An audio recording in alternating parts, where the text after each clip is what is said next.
Alright, so we've got our new Pro Tools session. We've named it by saving it. We've changed the time signature to 6/8 time, and you should be able to see that on the transport controls. If you notice over here, you can see 2-bar count off, and then underneath that it says meter 6/8.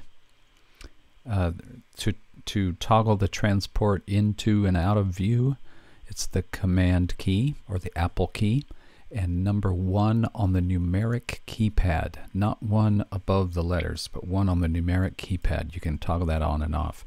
And if your transport window doesn't look the same as mine, you'll notice there's a little down pointing arrow at the right end, and you can either choose to show more or less of that transport. Here's the minimal view, and then I can click on that down right arrow, choose all, and everything will show up. And again, it shows you the bars, beats, and ticks, the memory counter location, and the transport controls. And over here on the right, you should see count off, 2 bars, meter 6/8, etc. Okay, I'm going to close the transport now.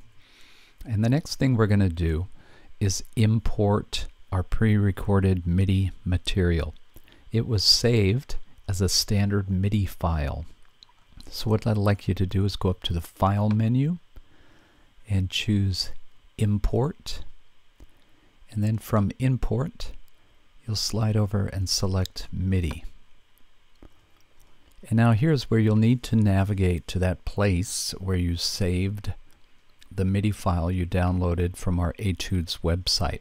It's called rowyourboat_John. I saved mine on the desktop, so I'll click on desktop and I'll find that file, and I can either click it once and then come down here and select open, or a little shorter method is perhaps just to double click the name of that file. And this MIDI import options window opens up. I want to keep the default settings. Destination, meaning where are we going to put these new MIDI tracks. I'm going to create a new track for each one. And location, my choices are either session start, or I can choose a specific position. I'm going to leave it set to session start. Sometimes when you import MIDI and you don't want to create a new track for it, you can add it to the clip list. But what we'll do is keep the setting new track and location session start. We don't need to click on any of these other things. There's no tempo map that we're going to load or key signature. So we'll leave those blank and just click OK. And now you can see, or you should see after you've done that, that you have 8 tracks that were imported. The first 4 are called Rowboat 1, 2, 3, and 4. Tracks 5 through 8 are called Brother John 1, 2, 3, and 4. And just at a quick glance, you can tell that track 1, Rowboat 1, and track 5, Brother John 1, are the 2 that have MIDI note information. The others just have a short little clip here, basically just a sort of a placeholder so that those tracks would import. Alright, why don't you go up here to the top of the edit window. Make sure you're viewing the edit window, not the mix window.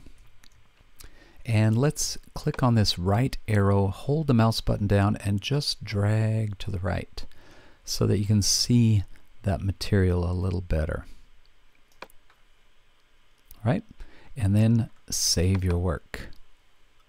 Anytime you do something that significantly changes the file, it's important to choose Save.